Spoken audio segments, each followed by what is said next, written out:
What was your view on Slovenia?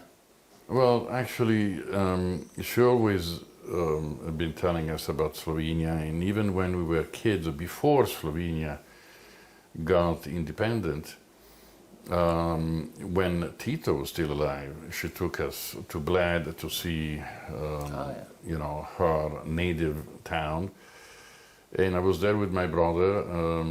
We saw a little boat with a rowing boat. We were by the lake, and so we were kids. And so we took this boat and we started rowing the boat, and then we landed on a beach that we didn't know, you know, that was the private property of Tito. And suddenly, as we land, we have two military with machine guns against us. So I will never forget that experience, and they immediately told us, go away, go away. I remember Bled and the Lake of Bled, you know, since I was a kid. So my mother has been always attached to Slovenia, and I grew attached to Slovenia. I'm half Slovenian. My mother was born in Slovenia. So clearly it's a country that touches my heart, and I am very attached to also the properties that we got back, because there were, particularly the building in Via Volfova that was built by my grandfather. So I'm attached to it because he built it, and so is a symbol of the family. I am attached to Slovenia also because it's a great country. I call it a small, big country, because it is a small country geographically and in population, but it's a big country in potential. And it is a country that I really wish would grow the way that it should, out of all this turbulence that has been happening since the independence. I mean, Slovenia has achieved so much, but there is so much more to achieve. Has to become a modern country, has to have a real judicial system, a real government that can entice foreigners to invest in Slovenia, and a thriving economy. Slovenia is an important country geographically in Europe, because it's the access to Eastern Europe from Italy, from south of France. So it is a critical country that can grow in an incredible way. There are very talented people, highly educated, great universities. So I see a bright future for Slovenia. But Slovenia has to get out of this corruption system that unfortunately has been keeping Slovenia in a corner.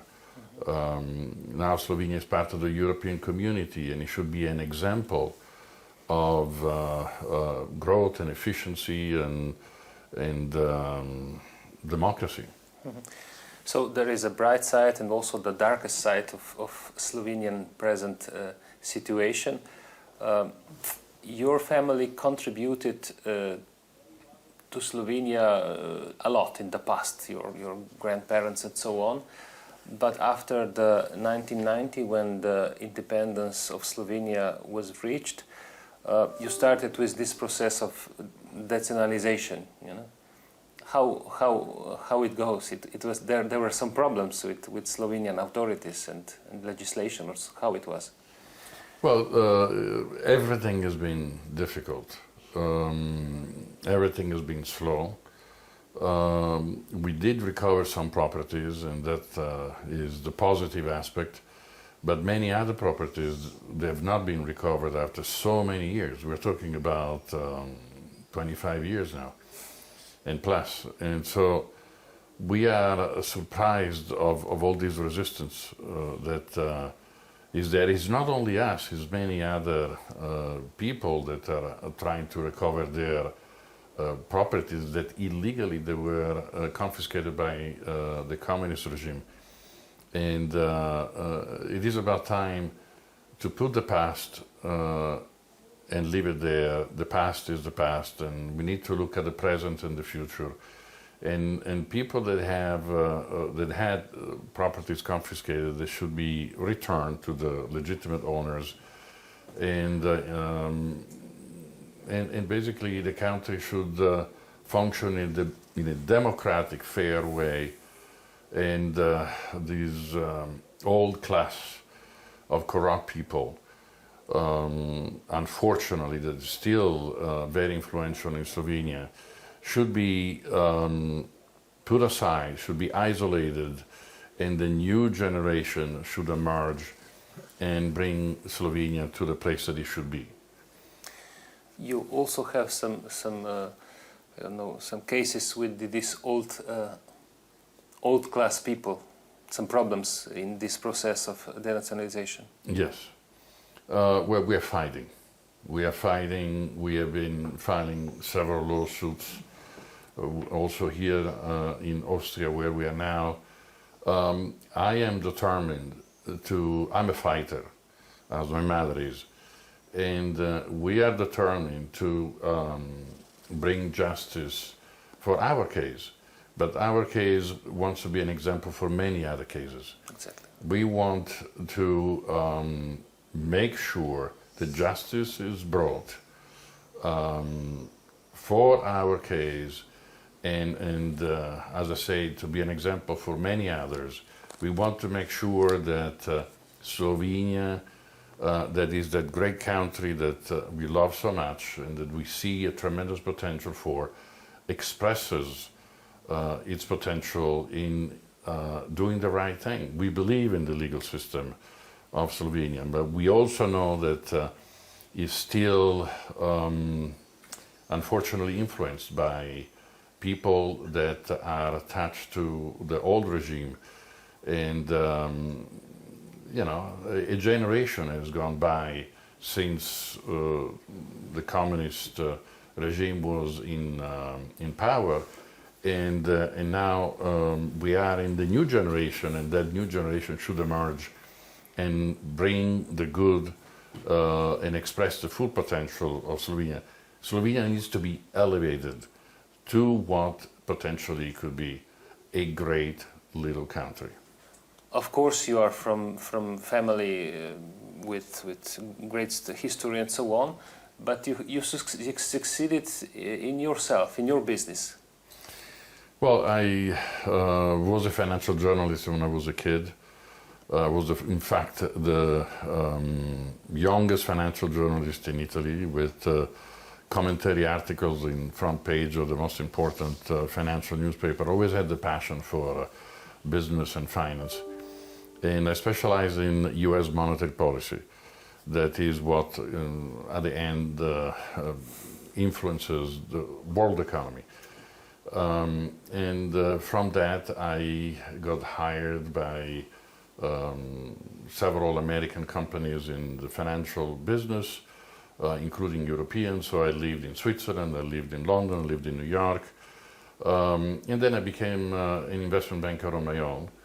And I financed technology companies in the tunes of hundreds of millions of dollars that I raised with institutional investors in Europe, and also my money. And I've been very successful at that. So finance is definitely my main business. But then also I have, and finance directed to technologies, by the way, okay. New technologies. From medical to information, artificial intelligence, semiconductors, networking, all these kind of fields. But also I have a passion, and my passion has been photography all my life, so I'm a photographer by passion. And so I created in New York what is considered today, and for a long time now, 23 years in business, the largest photographic studio complex in the world, and now that is transitioning to video as well, because video now is the new approach form of advertising and rapidly taking over photography. So we are now the largest photo-video complex in the world. We have 11 studios in. I have 11 studios in Manhattan. Is over 10,000 square meters of space. Can I say something? Yes. He had also the keys from the city of New York from the mayor. Yes. For his position Emerika.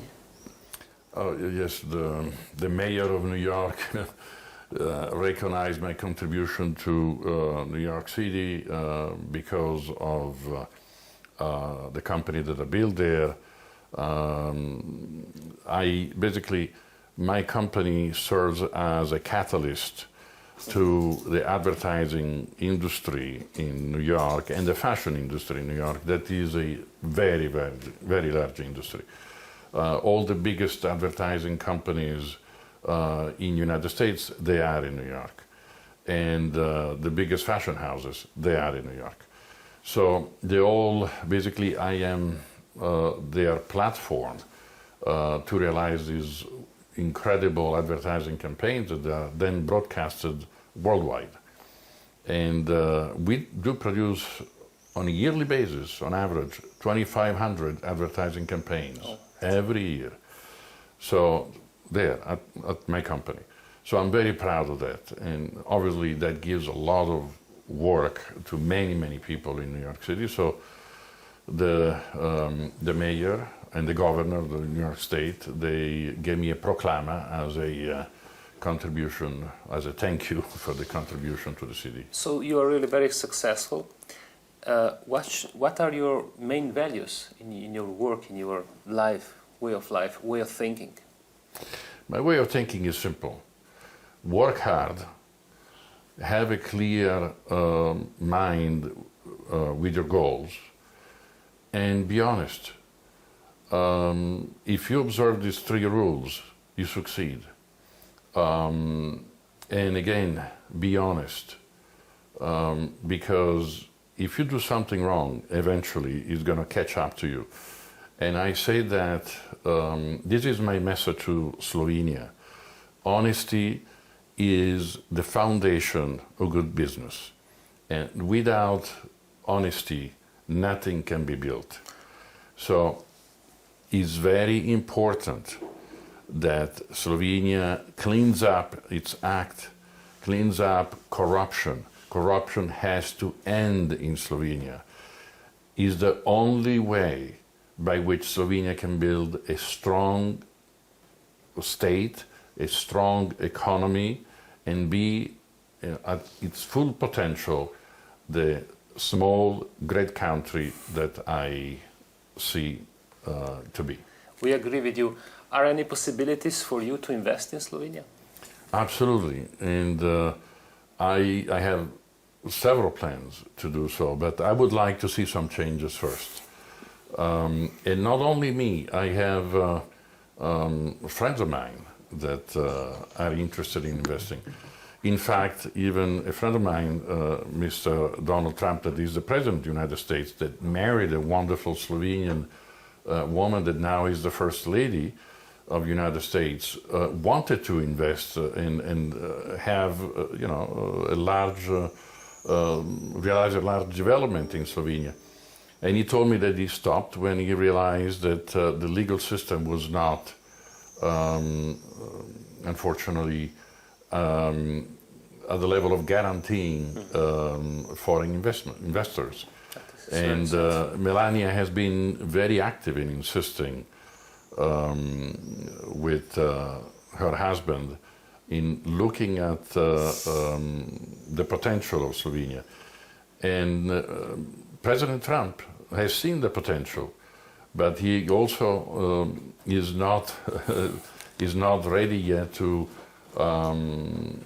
give that credibility to Slovenia until when its act is not corrected. I mean, There was also, as you know, a lot of talk about Slovenia becoming a place of meeting for President Putin and Trump. President Trump and President Putin and other politicians to meet in this neutral country, but then unfortunately it didn't happen simply because of all this uncertainty that still is plaguing the country. Yeah, sadly, yes, but it is so. So you are in good relations with President Trump? We have been friends for 25 years, and I've known Melania from the very first day she landed in New York. She was a model, and obviously she successfully went to work at my studio, and we became friends, and she's a wonderful, wonderful lady. And Slovenia should be very proud to have her as the First Lady of the United States. But it's the character of Melania is very similar to the character of President Trump. They're two different characters, and that's why they complement each other. You know, President Trump is very ebullient. I mean, he's a man of incredible energy, and Melania is much more calm, and she thinks before talking way more than he does. Is very spontaneous, and she's a great influence for President Trump because of this nature of hers of being very reflective, and also she's a woman of great heart. We have seen what she's done recently in Texas for the kids, the Mexican kids, yes, that they've been separated by the parents. And that is not something that was done by Trump. That's something that Trump inherited from Obama. And she pushed President Trump in swiftly correcting that situation. And we are witnessing now that it is being corrected. So it's a wonderful thing. She took a trip there. She took at heart this issue that it is, in effect, is a terrible, terrible thing that happened. Mm-hmm. And she is very important for President Trump to help him in some way leading America. Absolutely. I mean, as I say, she is a highly opinionated person. So he respects her very much, and so she influences the she president. Has a good influence on him. Yeah, she has a positive influence, definitely.